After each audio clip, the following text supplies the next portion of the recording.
Kings Island appears to be violating the Mason noise ordinance. The neighbors know it, the city council knows it, apparently even Kings Island knows it, but it doesn't appear things are going to change anytime soon. David Winter is live now with more on what the issue is and why it's not getting resolved. David.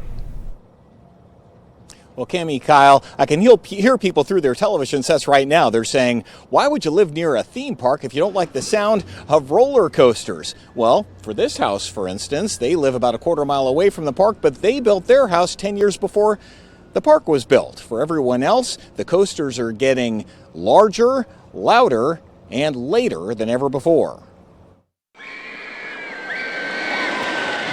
The roar of the coaster is half the fun when you're riding it, but not when you're living nearby and it's 1 or 2 in the morning. We like hearing the train ride, we like hearing people having fun. We just don't like hearing it when we're trying to sleep.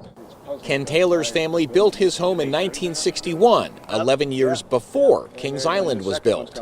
His neighbor Scott Myers moved in after the park was built, but things have changed. You're hearing people having fun just over the hill, and it was fantastic. So now that Kings Island has built Diamondback, that changed things. Additionally, from August through the end of October, special events and the Halloween haunt has the coasters running well past the normal 10 p.m. closing and sometimes well past 1 a.m. Other than this, going to be a great coaster. Kings Island gave us a tour of its newest coaster earlier this year, Orion. It will be a giga coaster more than 300 feet, which neighbors fear will be even louder. A website called The Art of Engineering explains how the vibration of the coaster is what makes a lot of the noise.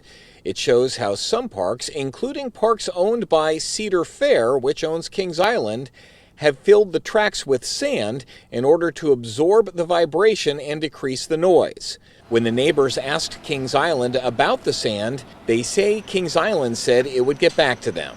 So neighbors brought their fight to City Hall, offering a professional noise evaluation, which clearly shows the park violates the city's noise ordinance. But the city attorney told them the noise ordinance is outdated and unenforceable. Kings Island released a statement to us saying, Kings Island is aware of our neighbors' concerns. We are currently reviewing these along with action steps that may be necessary to resolve them. But residents are not holding their breath. We never imagined that we would have this much noise. And frankly, if they're going to build coasters like this now, what are they going to build 5 years, 10 years from now that could be even louder? The city says that it plans to rewrite its noise ordinance.